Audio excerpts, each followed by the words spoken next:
자, 다음 주제는 청와대 민정수석과 관련된 내용 지금 좀 다뤄보겠습니다.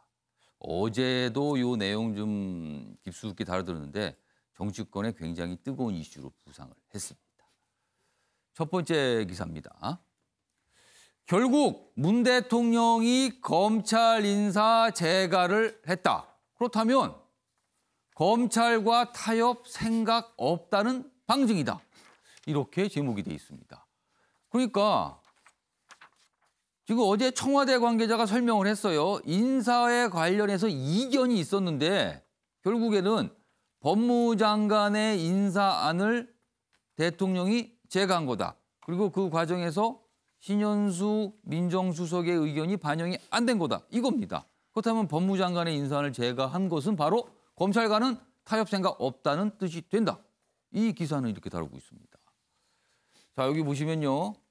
신현수 민정수석 사입파동, 중재 역할 못하자 무력감을 느낀 듯하다. 지금 이 정도 상황이면 법원과 검찰, 법무부와 검찰의 갈등이 재연되는 거다. 국정 동력 다시 위기다. 이렇게 돼 있습니다. 이 기사는 그러니까 문재인 대통령이 검찰 인사를 재가한 의미에 대해서 좀 다루고 있어요. 다음 내용 보겠습니다. 그런데요, 이 기사는 조금 더 다른 내용을 다루고 있습니다. 일단 큰 제목은 박범계 장관 보고 대통령 재가 뒤 신현수 자존심 상해 못 살겠다. 이 내용은 좀 많이 알려졌습니다. 그래서 무력감을 느꼈다. 앞선 기사하고 연결되죠. 그런데요, 이 작은 제목으로 돼 있는 부분입니다. 여권 내에서 나오는 설명인데요. 박범계 장관, 문재인 대통령의 직보를 했다. 청와대 절차 어기고 사고를 친 것이다. 그런데 문재인 대통령이 뭔가 협의, 조율이 된 줄 알고 재가를 했다. 이런 얘기가 나옵니다, 지금요. 아직 확실하진 않아요. 그러나 인용해서 이런 얘기가 지금 실려 있습니다. 그렇다면 앞선 기사하고는 결이 다릅니다. 이 기사는 협의된 줄 알고 재가를 했다는 거고요. 앞선 기사는 대통령이 뭔가 판단을 통해서 재가를 했는데 이건 검찰개혁, 그리고 법무부에 뭔가 힘을 실어주는 거다. 이렇게 설명하는 기사입니다. 뭔가 두 기사의 내용이 좀 다르죠. 자, 그럼 이와 관련해서요. 벌써 시간이 좀 흘렀군요. 올해 문재인 대통령 신년 기자회견 때 검찰과 관련해서 한 이야기가 있습니다. 다시 한번 확인해 보겠습니다. 국민들께 정말 송구스럽습니다. 지금부터라도 법무부와 검찰이 이렇게 함께 협력해서 이 검찰 개혁이라는 이 대과제를 이렇게 잘 마무리하고 또 더 이제 발전시켜 나가기를 이렇게 기대하겠습니다. 국민들을 염려시키는 그런 갈등은 다시는 없으리라고 기대를 하고 있습니다. 자, 지금 앞선 기사 두 개를 연속해서 봤는데 내용을 종합하면 이렇습니다. 문재인 대통령이 검찰 인사안 재가를 했습니다. 그런데 조율이 안 된 것을 알지만 법무장관의 인사안을 재가한 것인가? 아니면 조율이 된 줄 알고 재가를 한 것인가? 이런 문제가 남아 있습니다. 윤석 전 최고위원이 보시기에는 문재인 대통령이 재가한 이유 어디 있다고 보십니까? 저는 몰랐어도 문제고 알았어도 문제인데요. 몰랐으면은 이거는 굉장히 심각한 문제다. 그리고 지금 와가지고 이것을 대통령이, 왜냐하면 예전에 추미애 장관 때 하도 추미애 장관이 인사에 대해 가지고 적극적으로 이제 개입하고 이렇게 하니까 저희 야권에서 추미애 장관 왜 저러냐 이렇게 지적하면요. 여권의 정치인도 그렇고 방송에 나온 패널도 그렇고 항상 했던 얘기가 뭐냐면은 검찰에 대한 인사권은 형식적으로 따져보면 대통령에게 있다. 대통령의 의중이다. 그렇기 때문에 추미애 장관이 한 거 아니다. 이런 식으로 변명했거든요. 지금 와가지고는 또 이제 박범계 장관이 독단을 했다는 식으로 이렇게 여권이 몰아가는 것이 저는 의아하고, 누가 기한을 해서 누가 거기다 첨삭을 해서 올렸던지 간에 최종 결재자가 추미애 장관 때 얘기했던 것처럼 대통령이라 그러면은 그냥 아무 소리 안 하고 책임지는 게 맞습니다. 그렇기 때문에 저는 지금 시점에서 우리가 신현수 그 민정수석의 입장에서 보자면요. 원래 참모라는 사람은 그 결정권자 또는 전결권자랑 약간 다릅니다. 내가 100의 제안을 올렸을 때 그 위에 결정권자가 받을 수도 있고 안 받을 수 있는 거예요. 그렇기 때문에 보통 저 같은 경우에도 제가 선거 나갈 때 다른 후보를 도울 때도 있고, 그럼 제가 말하는 것에 한두 가지만 들어줘도 제 의견이 반영되고 있다 느껴요. 전체가 반영되지 않는다 하더라도. 근데 지금 이 신현수 수석 같은 경우에도 공직 생활을 굉장히 오래 하신 분인데 예. 이분이 뭐 100가지 얘기했는데 그중에 딱 2가지만 들어줬다고 지금 이렇게 불평불만하는 것이겠습니까? 아니죠. 본인의 의사가 반영될 경로 자체가 없었다. 또는 전달되었는데 깡그리 무시당했다. 이런 인식이 있기 때문에 지금 반발하는 것일 텐데 저는 그렇다면 이것은 대통령께서 첫째 박범계 장관이 어떤 경위로 본인에게 올렸고 본인이 어떻게 뭐 생각했기에 이렇게 실수를 했는지 모르겠지만은 예. 이 부분에 대해서 청와대 시스템 자체를 점검하는 것이 중요하다. 그게 아니면은 우리 국민들이 확인했습니다. 아 저기는 참모들이 뭐라 해도 그냥 패싱당하고 결국엔 일부 실세들이 진행하는 그런 정권이구나. 이게 어디서 본 겁니까? 과거 지난 정권에서 국정농단이라는 형태로 나타났던 권력의 사유와 독점화의 문제였거든요. 그렇기 때문에 저는 대통령께서 이런 비판 안 받으시려면은 예. 이런 뭐 본인이 전결권자로서 책임지고 있는 사안에 대해 가지고는 끝까지 체크하는 게 중요하다. 예. 이런 생각을 합니다. 자, 정근택 전 부위원장이 보시기에는 문재인 대통령이 검찰 인사안을 제거한 이유. 좀 뭐 설명들이 좀 약간 나와요. 그리고 약간 이게 이제 정치권 나오는 어떤 목소리들을 좀 반영한 기사들이거든요. 어떤 이유에서 제거를 했다고 보세요? 기본적으로 우리가 좀 애매한 상황일 때는 이제 법이 어떻게 돼 있냐고 보는 게 가장 중요하거든요. 예. 이제 아시다시피 이제 검찰에 대한 인사권은 대통령이 있습니다. 그러니까 법무부 장관을 제청하는 역할이 있죠. 그리고 그 과정에 이제 검찰총장의 의견을 듣게 돼 있는데 결국은 신현수 수석 같은 경우에는 대통령이 참모잖아요. 예. 그럼 아마 법무부 장관이 직접 하진 않겠죠. 예를 들어서 법무부 쪽에서는 이제 검찰국장, 그다음에 뭐 청와대 쪽에서는 뭐 법무비서관, 비서관이나 민정비서관 이런 분들하고 이제 협의를 할 텐데 저는 기본적으로 아마 이 검찰 인사에 대한 건 결국 대통령이 뭐 모르고 하지는 않았을 거다. 왜냐면 조율이 된 줄 모르고 한다. 이거는 아닐 것 같다. 왜냐하면 이번에 인사한 사람이 그렇게 많지 않았거든요. 4~5명밖에 안 됐고 핵심적으로 아마 쟁점됐던 게 이성윤 중앙지검장 유임할 거냐. 그다음에 이제 한동훈 검사장을 뭐 복귀할 거냐 이런 부분이었던 것 같은데 그거는 어느 정도 상황이라든지 아니면 어떤 의사들이 예. 뭐 나왔을 거라고 봐요. 예를 들어서 이게 한 수십 명 했던 게 아니랬다면 예. 저는 그렇다 그러면 이번 인사는 어느 정도 대통령의 의사가 반영된 거라고 본다 그러면 예. 그거에 대해서 예를 들어서 민정수석이 참모잖아요. 참모라는 거는 결국은 본인의 어떤 의사를 반영하는 건 아니거든요. 예. 물론 신현수 수석이 그러니까 검찰 출신이고 민주인 대통령이 민정수석을 할 때 사정수석 같은 비서관을 했어요. 그러다가 사실은 검찰로 안 돌아간 거의 첫 번째 사람입니다. 대부분 이제 검찰에서 파견되면 갔다가 영전에서 이제 검찰에서 더 잘 나가는 예. 경우인데 검찰로 안 돌아갔어요. 그리고 이제 변호사로 갔다가 문재인 대통령이 이제 선거 2012년도 그렇고 17년도 그렇고 선거를 하면서 계속 도와줘서 예. 어찌 보면 이제 검찰 출신 중에 가장 신뢰하는 분이라고 볼 수 있어요. 예. 그렇다 보니까 이제 이번에도 어찌 보면 직접 이제 부탁을 해서 영입을 한 거라서 그런데 이제 그런 정도인데 보좌 참모가 이런 인사안에 대해서 나의 의견이 반영되지 예. 않았다고 해서 사표를 낸다. 그러면 애초에 그럼 왜 했을까 하는 생각을 저는 안 할 수가 없어요. 그 신현수 민정수석이 사표를 낸 부분은 뭐 다시 준비가 돼 있는데 그러면은 저 정근택 전 부위원장께 유질문 추가 드릴게요. 그렇다면 문재인 대통령이 재가를 그러니까 의지가 반영된 재가였다라고 보시는 건데 그렇다면 그 의미는 이거라고 보세요? 검찰과는 타협할 생각이 없다. 이거를 보여준 거다. 이렇게 해석하십니까? 아니면 다른 의미가 있다고 사실은요. 문재인 대통령이 그전에 무슨 책이나 아니면 이걸 보면 예. 이제 권력기관 개편 그중에 이제 검찰 개혁이 항상 1번이었어요. 그게 어찌 보면 본인이 뭐 청와대에 계속 민정수석하고 이러면서 느꼈던 어떤 벽, 노무현 대통령에 대한 수사 이런 걸 겪으면서 내 임기 내에 어쨌든 검찰 개혁은 해야 되겠다. 그리고 이거를 뭐 공수처, 그다음에 뭐 검경 수사권 조정 이게 어찌 보면 가장 큰 첫 번째 공약이었거든요. 근데 그 부분은 제가 보기에 변함이 없다고 봐요. 그러니까 신현수 수석이 그거를 돌릴 생각이었으면 그거는 불가능한 얘기고 그런데 이제 추미애 장관, 윤석열 총장 사이에 어떤 갈등이 있었으면 그거를 예. 어느 정도 좀 서로 소통을 하는 아무래도 사실은 민정수석도 그동안 계속 검찰 출신을 배제시켜 왔던 게 예. 조국 교수라든지 김주원 뭐 전 수석 같은 경우에는 이제 감사원 출신이잖아요. 그러니까 검찰과는 어느 정도 소통을 뭐 그런 그러니까 상하 관계라든지 그리고 과거 같은 그러니까 민정수석, 법무부 장관을 검찰 출신으로 앉혀서 검찰을 통제하거나 이러지 않겠다라는 의지 표명이었는데 예. 갈등이 심화되다 보니까 좀 조정 역할을 원했던 것인데 그렇다고 해서 과거처럼 돌아가서 검찰의 어떤 의견을 반영하거나 아니면 검찰을 장악하거나 그럴 생각은 저는 아니었던 걸로 보이거든요. 그러면 그렇다면은 네. 문재인 대통령이 신현수 민정수석에 기대했던 역할은 아까 말한 소통, 조율, 검찰과의 소통 조율이라고 설명하셨는데 그 소통과 조율은 뭔가 타협이 아니라 기존에 있던 그 방향, 정책 방향을 설득을 하라 이런 걸 기대했다는 건가요? 설득보다는요. 그러니까 아마 신현수 수석하고 윤석열 총장도 굉장히 가까운 사이입니다. 예전에 예. 아마 고시공부도 같이 한 것 같은데 오늘 이렇게 연수원 기수는 차이가 많이 나요. 16개하고 23개지만 윤석열 총장이 시험을 조금 늦게 붙었거든요. 그러다 보니까 근데 거의 이제 형 동생 하는 사이고 박범계 장관하고도 좀 윤석열 총장도 연수원 동기니까 이제 그런 부분들을 반영했다고 봐요. 그러니까 좀 인간적인 서로 가까움이나 신뢰관계를 통해서 그래도 이런 어떤 마찰이라도 이런 걸 줄여보겠다 이런 걸 좀 기대했던 것 같은데. 저는 뭐 누누이 말씀드리지만 참모 역할이 뭔가 이 부분을 저는 좀 생각하지 않을 수 없어요.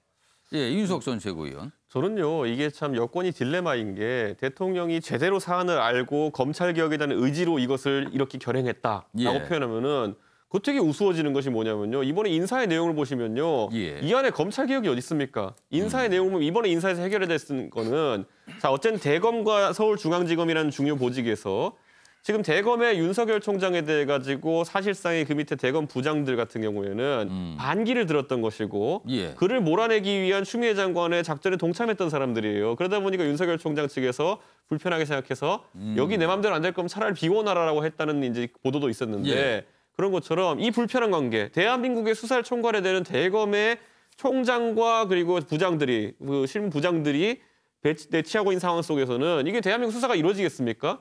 이걸 해소해야 되는 게 첫 번째 목적이었고요. 예. 자, 두 번째 서울중앙지검은 우리나라 수사력으로는 최고의 그런 어떤 그렇죠. 관청이죠. 그러다 보니까 여기서도 수사가 원활하게 이루어져야 되는데 이성윤 중앙지검장이 하는 결정에 대해서 여긴 또 간부들이 또 반대하고 있어요. 그렇다면은 이 두 개가 진짜 꽉 막힌 거거든요. 그러면은 이 꽉 막힌 걸 푸는 것이 어떻게 보면 검찰을 정상화하는, 검찰이 다시 수사를 할 수 있게 하는 것이고 거기에 더해가지고 한동훈 검사장 같은 경우에는 지금 몇 달째 저러고 있는데 확인된 혐의도 없고 검찰 개혁이라 그러면은 별건 수사, 기후재식 수사 이런 거 안 하겠다고 하는 것이라고 조국 장관도 밝혔거든요. 이거 한동훈 검사장에서 하고 있는 게 전형적으로 기후재식 수사 아닙니까? 포렌식 될 때까지 그냥 수사하겠다 이런 거 아닙니까? 그러니까 이런 것에 대해 가지고 검찰 개혁과 방향과 맞지도 않아요.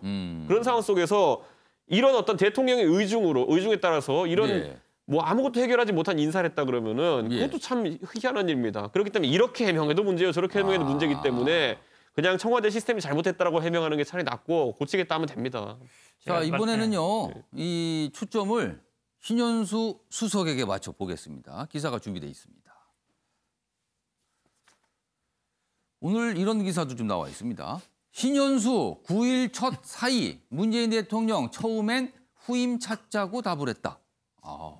이건 중앙일보에 나와 있는 기사예요. 그러면 처음에는 교체 생각이 있었다는 게 됩니다. 이 기사에 따르면요. 물론 이 기사에 대해서 오늘 추가적인 어떤 설명과 뭔가 좀 해명이 있어야 될 것 같습니다. 아마도 오늘 오전에 청와대 쪽에 기자들이 질문 좀 할 것 같아요. 이 내용 맞는 건지 여부에 대해서. 일단 이 기사 내용을 좀 보겠습니다. 여권에서는 이렇게 처음에는 후임 찾자고 했다가 말린 이유. 보선, 보궐선거 우려, 만류로 돌아선 듯하다. 뭐 이런 설명이다. 지금 다 인용해서 지금 제목이 달려 있어요. 그러니까 아직까지 뭐 100% 확인이 됐다라고 할 수는 없지만 이런 보도도 있습니다. 관련 기사 하나 더 보겠습니다.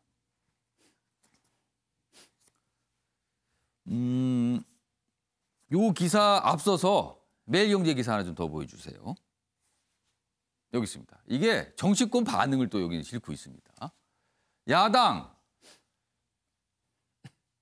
문정부의 민정수석은 아직도 조국, 무리한 검찰 장악 시도가 화를 불렀다. 뭐 야당에서도 이렇게 또 논평이 나왔어요. 그리고 여당은 공개 언급을 지금 안 하고 있습니다. 그러니까 뭔가 이 상황 자체가 좀 불편한 겁니다. 그리고 속으로는 부글부글. 그리고 이제 기자들이 취재해서 이름을 안 쓸 테니까 한번 말씀해 보시죠 하서 나온 말들이에요, 이게. 신현수 검찰 논리를 못 벗어났다. 그러니까 불만을 나타내고 있는 겁니다. 신현수 수석에 대해서. 이런 반응들이 있습니다. 자, 그럼요. 이와 관련해서 야당의 반응 영상으로 하나 준비했습니다. 보시죠. 문재인 정권의 진짜 민정수석은 누구입니까?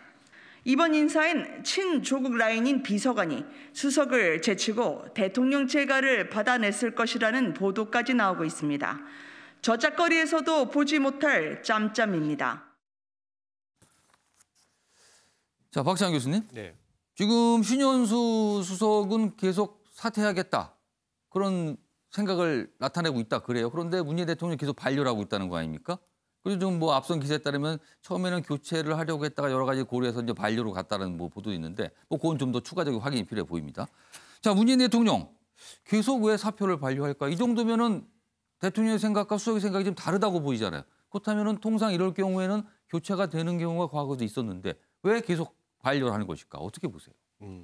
저는 뭐 아까 야당에서 조국 라인 얘기한 거는 예. 아직 사실 확인도 안 된 그렇죠. 부분이고 그거는 뭐 좀 확인을 해봐야 이거는 이제 될것 같습니다. 정략적인 부분이라고 생각하고요. 예. 저는 추미애와 그 박범계 사이에는 저는 그 좀 차이가 있다고 생각해요. 추미애 장관이 소위 검찰 개혁을 하면서 윤석열 총장과 갈등을 실시간으로 SNS나 인터뷰를 통해서 계속 부각을 했습니다. 근데 그 결과가 좋았냐? 좋지 않았거든요. 안 좋았죠. 결과적으로는 그렇죠. 안 결과적으로 안 좋았습니다. 결과적으로는 대통령까지 망신당하는. 그래서 검찰 개혁의 동력이 사실상 떨어져 버리는 이런 결과까지 맞이했단 말이에요. 예. 그럼 그렇다면은 대통령이 검찰 개혁에 대한 의지를 접었냐? 저는 그렇게 보진 않아요. 추미애 장관이 밀어붙였던 검찰 개혁의 속내는 여전히 문재인 대통령이 그 방향으로 가야 된다라고 하는 방향성에 대해서는 공감하고 있다고 봐요. 예. 다만 그러면은 윤석열 총장이 임기가 7월까지인데 예. 그때까지 그러면은 어떻게 할 거냐의 문제입니다.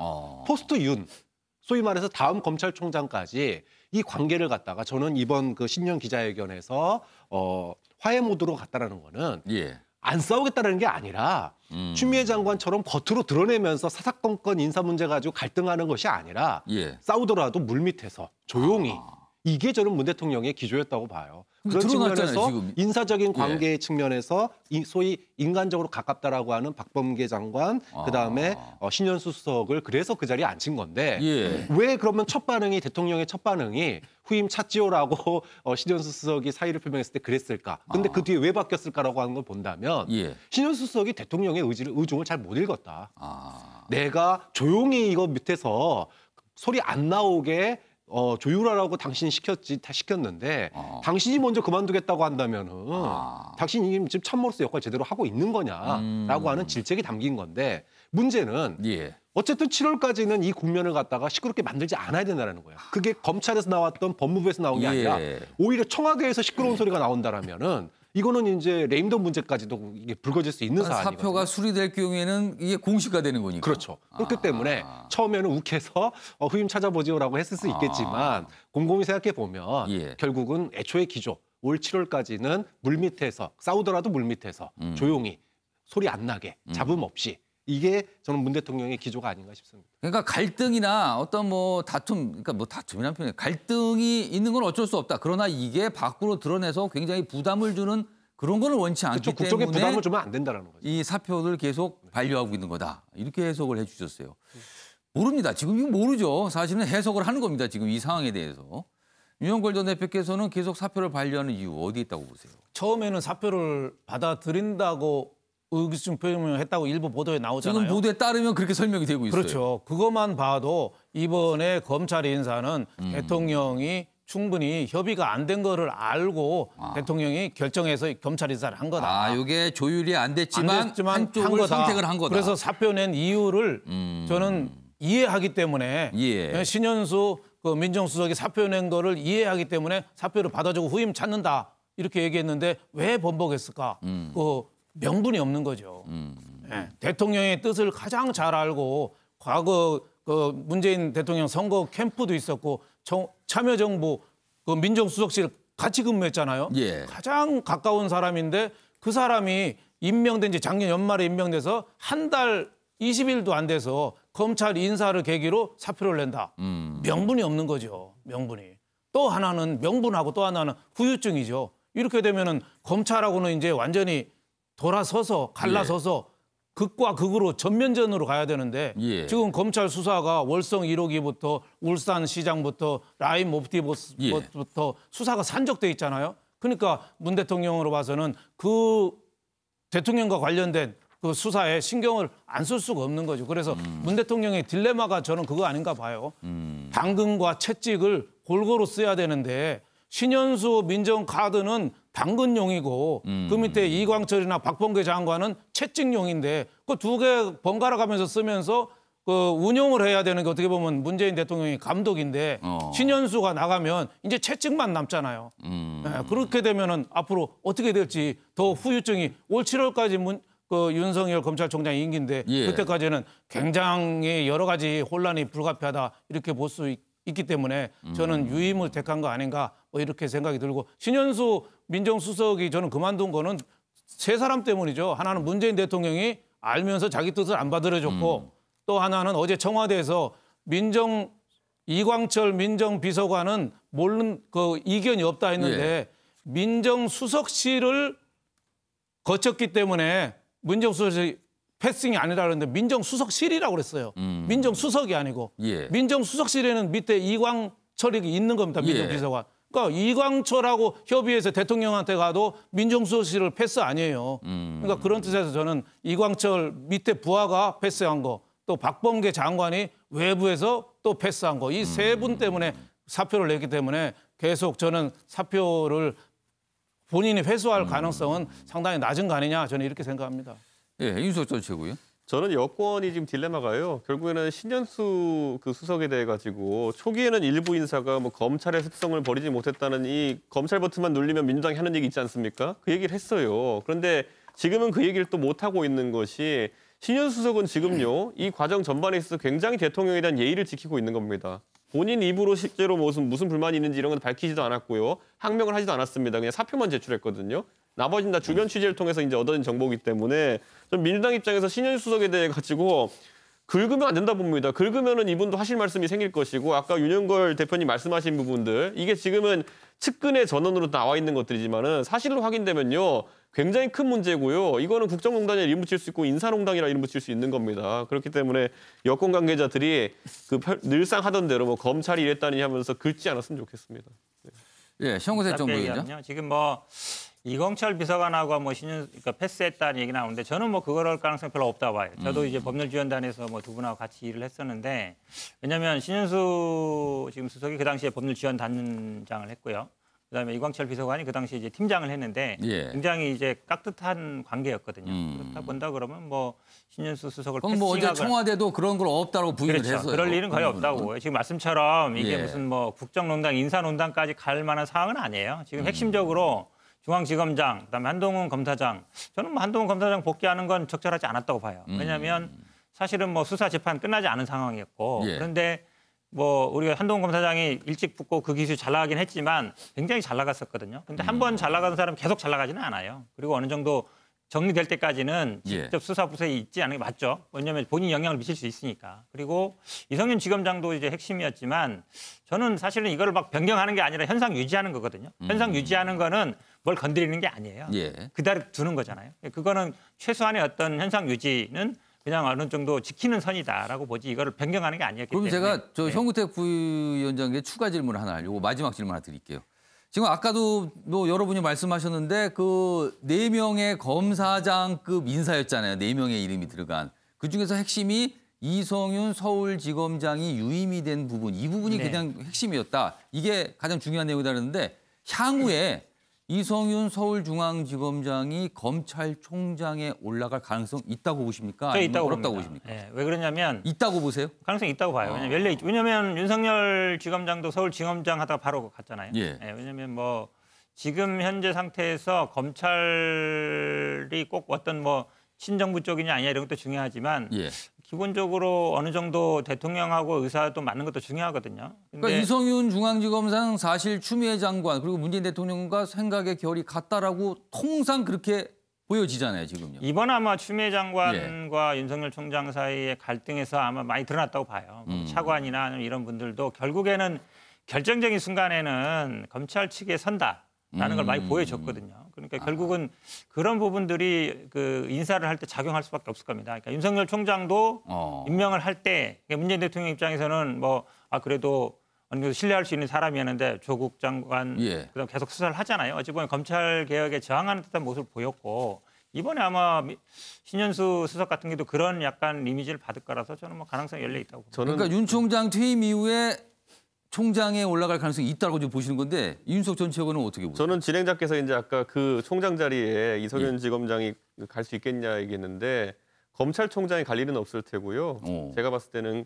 검찰을 없애는 일에 만약에 누군가가 이제 뭐 촛불을 땡긴다 그러면은 예. 그 입법이 완료돼가지고 그다음에 기소청이라고 바꿔가지고 지금 그런 입법이 좀 있죠. 거기에 지금. 올리려고 하면은 사실 그게 검찰 출신 인사들한테는 거기에 그게 독이 든 성배거든요. 그걸 받는 순간 기소청으로 검찰을 격화시키는 움직임에 동조했다는 인상을 줄 수 있기 때문에 예. 아마 그 자리는 독이 든 성배처럼 인식되어가지고 이성윤 지검장 말고도 많은 분들의 고민이 좀 있을 겁니다. 공소청. 그러니까 공소만 검찰에서 할 수 있게 하는 그런 지금 좀 개편이 추진 중인데 공소청 그 자리가 독이 든 성배가 될 수 있다. 뭐 이런 전망을 해주셨습니다. 이 사안은요 들어가면 굉장히 이게 갈래가 복잡하게 갑니다. 오늘은 이 재가 부분 그리고 사표 반려 부분 이 내용 두 가지 내용에 좀 집중해 봤습니다. 다음은 대법원장 얘기 좀 가보겠습니다. 어제 여러 가지 모습이 좀 있었어요. 첫 번째 기사입니다. 대법원장 국회 안 나오자 대법원 쳐들어간 야당. 표현이 안 나오자 쳐들어갔다 이렇게 돼 있습니다. 여당 대법원장 국회 출석 이거 유례 없는 일입니다. 이렇게 반대했죠. 야당은 그러자 이게 이제 합의가 안 되니까요. 그러자 국회 법사위 보이콧하고 대법원으로 간 겁니다. 그리고 대법원장을 만났습니다. 그러나 그 자리에서 김명수 대법원장 사퇴 요구를 일축했다. 이런 내용까지 실려 있습니다. 관련 기사 하나 더 보겠습니다. 대법 찾아간 야당 사퇴해야 사법부가 산다. 김병수 대법원장 사퇴 안 합니다. 이런 반응이 나왔다고 합니다.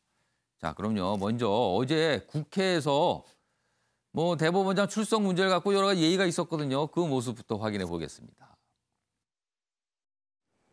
김명수 대법원장은 반드시 출석을 하여야 합니다. 임성근 판사 의원면직 수리 여부와 관련해서 몇 번에 걸쳐서 대국민 거짓말을 했죠. 예?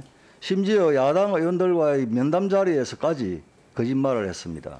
대법원장 출석과 관련해서 우리가 지금 법사위에 유례가 없던 일입니다. 왜 대법원장의 국회 출석 요구라는 것이 상권 분립의 대원칙, 사법부의 독립성을 훼손할 우려가 매우 크기 때문에 여태까지 대법원장들에 대한 여러 문제 제기가 있었음에도 불구하고 여태까지 법사위에 대법원장이 출석하지 않았던 겁니다. 자, 그러면 표결을 선포하겠습니다.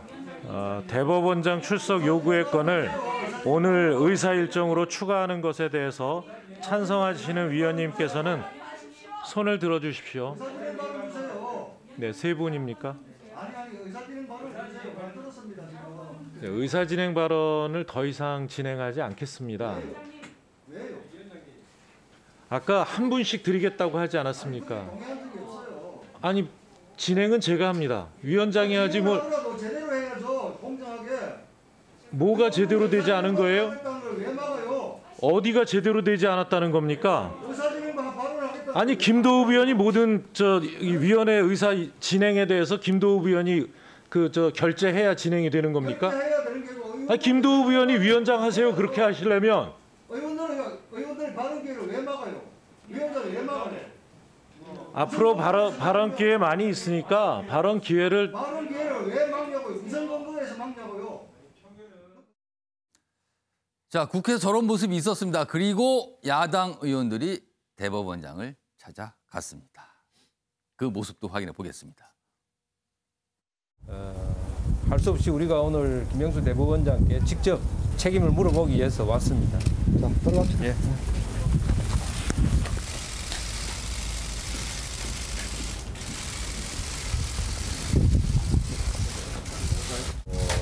국민들의 여론, 특히 이 사법부를 구해내기 위해서는 사퇴하셔야 한다. 사퇴하십시오. 라는 요청을 드렸습니다. 그런데 김명수 대법원장은 사퇴할 의사가 전혀 없다. 라고 답을 하였습니다. 자, 국회의 모습 그리고 뭐 대법원장을 만나고 나온 야당 의원들의 모습까지 확인해 봤습니다. 자, 두 분께 윤영걸 전 대표님하고 박상현 교수님께 김명수 대법원장 이쯤 되면 어떤 뭐 판단을 좀 해야 될까? 뭐 거취를 어떻게 해야 될까? 이 질문 좀 미리 드렸습니다. 먼저 윤영걸 전 대표님. 저는 뭐 떠날 때는 말없이 법원이 종교로 말하면은 예. 이 대법원장이 제사장이거든요. 종교 최고 지도자예요. 근데 거짓말했잖아요. 임성근 부장판사랑 그런 얘기 없다고 그랬는데 그 탄핵 때문에 시끄러워지니까 예. 그 사표를 받아줄 수 없다. 거짓말했잖아요. 그래서 김명수가 아니라 거짓말 명수라고까지 나왔잖아요. 그래서 저는 이 하나만 갖고도 대법원장은 자리에 있으면 안 된다고 봐요. 예, 그래서 어제도 그 조재현 법원 행정처장도 얘기했잖아요. 그 위법성이 대법원장이 그 사표 여부를 안 받은 게 위법성이 불분명하다. 이렇게 얘기한 건 오히려 대법원장한테 굉장히 불리하게 얘기한 거죠. 예, 자칫 법에 저촉될 수도 있다. 대법원장이 법에 저촉될 것까지 논란이 되는 거는 예. 저는 과감하게 결단을 내려야 된다. 뭐든지 훌륭하고 출세한 사람들이요. 떠날 때를 잘 가늠을 못 해가지고 나중에 아주 망신당하는 걸 많이 봤어요. 떠날 때가 제일 중요합니다. 만날 때보다 헤어지는 게 중요하고 웰빙보다 더 중요한 게 웰다잉. 어떻게 죽느냐가 사람 사는 데 중요하거든요. 웰다잉이 돼야지 웰빙이 되는 거예요. 예, 그래서 김명수 대법원장이 긴 인생 사법부 독립, 중립성을 위해서 결단을 내려야 된다. 어제 박수현 더불어민주당 소통위원장도 김명수 대법원장 나가야 된다고 주장하더라고요. 그럴 정도로 많다. 그리고 국민의힘이 대법원까지 쳐들어가서 저렇게 한 거 저런 그렇게 좋아 보이진 않아요. 예. 정치인들이 우르르 몰려가서 하는 거 국민의힘 속마음을 어떻게 했어요? 김명수 대법원장 나가면 안 되는데. 또 속마음을 그렇게 그렇죠. 해석하세요? 나가면 문재인 대통령이 찬스죠. 6년짜리 대법원장을 임명 새로 할 수 있잖아요. 그럼 다음 정권에 국민의힘이 정권을 찾아오더라도 예. 대법원은 손 못 대요. 그러니까 국민의힘은 나무로 말하면 흔들긴 흔들었는데 도토리만 떨어져야지 나무 뿌리까지 뽑히면 안 되는 거죠. 그러니까 정치인들의 저 이율배반적인 행동에 대해서 예. 우리가 흔들리면 안 되는데 예. 그럼에도 불구하고 김명수 대법원장은 한시바삐 자리를 비워라. 저는 이렇게 권하고 싶습니다. 그래서 떠날 때는 말없이 네. 이렇게 쓰셨어요. 60년대에 가수 현미가 불러서 히트친 노래입니다. 그걸 또 인용하신 거군요. 자, 박상현 교수께서는 어떻게 판단하십니까? 대법원장의 리더십이 위기를 맞고 있다. 이거는 뭐 온 국민이 다 동의를 할 것 같아요. 자, 그러면 리더십의 위기가 왜 생겼냐? 임 판사의 이 탄핵 관련된 발언 때문에 생긴 것 같습니다. 그러면 이 사건이 생겨난 가장 근본적인 원인은 사법부가 양승태 대법원장 시절에 있었던 사법농단 이 문제를 앞으로 어떻게 풀어나갈 것인가. 그렇죠. 그거와 연결됩니다. 그렇죠. 법원 개혁의 방향, 기둥이 있다면은 저는 양승태 대법원장이 밀고 나가고 만약에 그럴 기둥 없고 각오 없으면은 뭐 개인적인 영달을 위해서 대법원장 된 거 아니잖아요. 그럼 이런 번 올렸으니까 그럼 빨리 물러나라. 즉 앞으로 각오가 있다면 법원을 이렇게 끌고 나가겠다라고 하는 비전, 그다음에 개혁의 어떤 방향 이게 분명하다라고 그러면은 저는 소신껏 앞으로 해 나가시고 그것이 없다라면은 그거 없이 그냥 이리저리 정치권의 여당 목소리, 야당 목소리 휘둘릴 거면 저는 지금 그만두는 게 낫다. 그럼 지금 박상현 교수께서 보시기에는 지금까지 김명수 대법원장의 모습을 보면 그 각오가 있다고 보세요? 좀 부족하다고 보세요? 좀 부족하다고 보죠. 그러니까 아까 그 임 판사 탄핵에 대해서도 어느 측면을 얘기하지 않았어요. 뭐 탄핵 될 수도 있고 뭐 이런 식으로 뭐 지금 개혁을 얘기하는 것도 아니고 그렇다고 또 개인적인 친분을 얘기하는 것도 아니고 거기서 어정쩡하게 얘기하다가 결국은 거짓말 논란으로 퍼져가지고 지금 리더십의 위기를 맞은 거잖아요. 그러니까 정말로 본인이 개혁의 어떤 그 대의가 있다면 그걸 갖다 펼치든지 개혁의 의지가 없다면은 지금 거짓말 논란 가지고 흔들릴 거면 빨리 그만두는 게 낫죠. 그러니까 박상현 교수님 말씀은 그러네요. 개혁하라 아니면 떠나라는. 요거 먼저 저 현근택 전 부위원장께는 지금 민주당에서 김명수 대법원장을 바라보는 시각은 뭡니까? 설명 좀 해주세요. 조금 불만이 있죠. 지금 박 교수님 말씀하신 것처럼 법원 개혁에 대해서 너무 소극적이다. 이 부분은 분명히 있어요. 왜 그러냐면 뭐 당초에 많이 기대를 했었거든요. 법원 행정처 개혁이라든지 아니면 인사 문제라든지 아니면 사법농단과 관련된 판사들에 대한 뭐 징계 문제라든지 뭐 판결까지 관여할 수 없지만 이런 걸 좀 했어야 되는데 그런 걸 제대로 못 하고 있다. 막 그런 생각은 갖고 있는 것 같은데 그렇다고 해서 사퇴해야 되느냐? 그건 좀 다른 문제 같아요. 그러니까 박수현 전 대변인이 얘기한 얘기는 제가 보기엔 개인적인 의견 같습니다. 당내 이거를 뭐 공감하는 것 같지는 않고요. 근데 지금 저는 이 얘기는 하고 싶어요. 그러니까 국회에 과연 대법원장이 출석해야 되느냐. 이거는 굉장히 선례를 만들면 굉장히 위험합니다. 대법원장이라는 게 결국은 사법부의 수장으로서 사법부의 독립을 지키는 최후의 보루거든요. 예. 자꾸 국회 불러내면 사실은 재판의 독립성을 지킬 수가 없어요. 그럼 뭐 어제 결과적으로 불발이 그렇죠. 됐습니다. 그거. 그러니까 결국은 법원 행정처장이 대신 나오는 거거든요. 그러니까 나온 적이 없어요 지금까지. 근데 국회의원들이 만약에 불렀는데 안 나와 부결되니까 찾아간다. 처음 간 게 아니잖아요. 그전에도 한번 갔었거든요. 자꾸 찾아간다. 제가 보기에 그거는 국회의원 갑질이에요.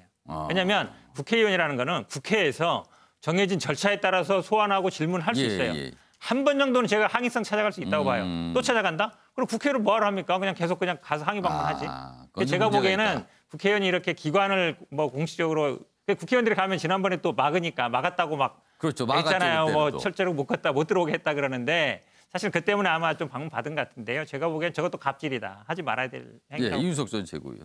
예전에 민정수석이 국회에 출석하는 거는 사실 관례가 아니다. 그래가지고 그 당시에 우병우 수석의 불출석을 주장했더니만은 관례가 어딨냐. 깰 건 깨야지 이렇게 하면서 나오게 했거든요. 네. 그리고 또 아까 백혜련 의원이 하신 말씀을 좀 지적해 보자면요. 자, 유례가 없고 사례가 없는 일이다. 그렇게 따지면요. 법관 탄핵도 유례가 없고 사례가 없는 일이죠. 근데 그거 왜 했냐 물어보면 민주당은 입법부의 권한을 통해서 사법부를 견제하기 위해 가지고 삼권 분립의 권한을 활용하기 위해 가지고 그 탄핵을 했다 이래요. 그다음에 또 김명수 대법원장을 부르라 그러면은 전례가 없는 일이다 그래요. 그래가지고 그럼 왜 안 되냐 그랬더니만은 사법부의 독립을 침해할 수 있다 그래요. 어느 장단에 춤을 춰야 되는지 모르겠는 얘기를 지금 한 1, 2주 사이에 계속 반복하고 있는 거거든요. 그러니까 판사 탄핵은 유례가 없는 일이지만 해야 되고 김명수 대법원장 출석은 유례가 없으니까 하면 안 되고 이런 식으로 그냥 갖다 붙이기 시작하면요. 김명수 대법원장 같은 분이 얼마나 기회주의적으로 처신하고 있습니까? 보십시오. 이분은요. 본인의 소신과 다르게 움직인다고 녹취록에서 드러난 분이에요. 본인은 탄핵하면 안 된다 생각하는데 국회가 설치면 탄핵한대요. 네? 국회가 설치면 어쩔 수 없다. 당신 내보내줄 수 없다. 이렇게 얘기해요. 자, 그럼 민주당이 해야 될 일은 지금 가 설치십시오. 김명수 대법원장에게. 그러면 김명수 대법원장이 심경의 변화가 있을지 모르겠지만은 지금 김명수 대법원장이 야당 국회의원이 가가지고 저렇게까지 이야기하는데도 거기서 딱 잘라가지고 나 사퇴할 의사 없다고 얘기하는 거는 분명히 민주당이 설치지 않을 것이라는 확신이 있기 때문에 그런 겁니다. 이거는. 자, 정우택 행정부위원께 반론 기회 30초. 간단하게 얘기하겠습니다. 지금 사실은 이제 임성근 부장 판사의 사퇴를 받아줄 거냐 말 거냐 이게 핵심이었어요. 그 당시에 탄핵 논의가 아니었으니까 한 2시간 정도 얘기했는데 이제 녹취록 한 3, 4분 갖고 얘기하는데요. 저는 뭐 그 당시에 수사 중이었고 재판 중이었죠. 그러니까 사표를 당연히 안 받아주는 게 맞다. 여러 가지 이유는 있겠지만 사표를 안 받아주는 상황은 맞다고 보고요. 지금 대법원장 출석하고 민정수석 출석을 같이 얘기하는데 대법원장은 다르죠. 대법원은 상권 분립이라는 원칙이 있고 그다음에 사법부 독립이라는 게 있잖아요. 그러니까 대법원장이 국회에 나와서 발언을 해야 된다. 그건 제가 보기에 다른 나라도 마찬가지라고 봅니다. 그래서 그거는 관례의 문제가 아니라 상권 분립이라는 사법부의 독립이라는 원칙의 문제다라고 보고 있습니다. 그러니까 유례가 없는 건 하면 안 되는 거예요. 유례가 없는 건 해도 되는 거예요. 아니 유례라는 것도 정당하냐 안 하냐를 따져봐야 되는 거죠. 지금 탄핵 얘기하시는데 그러면 국회 탄핵은 유례에 대해서. 아니죠. 국회 다 따져봐야 될것 대법원장 같으면. 탄핵은 예전에 시도된 적이 있어요. 근데 대법원장은 되는데 뭐 판사가 안 될 일은 없죠. 갑자기 유례 논쟁이 됐어요. 아니, 유례가 있는 것이냐 없는 것이냐. 유례는 깨라고 있는 것이냐 아닌 것이냐. 얘기하는 게 아니라 그게 지금. 정당하냐 안 하냐를 따져봐야지. 그러면 대통령 보고도 국회 나오라고 하시죠. 그럼 따져주시면 되는데 백혜련 의원 주장은 유례가 없으니까 하면 안 된다는 백혜련 거예요. 의원의 주장은 삼권 분립의 원칙이 어긋난다는 것이지. 그리고 유례도 없다. 이걸 오늘도 지금 토론을 하고 계신데 요 방송 시간 얼마 안 남아서 방송 끝나고 제가 자리를 따로 하나 마련해 보겠습니다. 오늘요. 알겠습니다.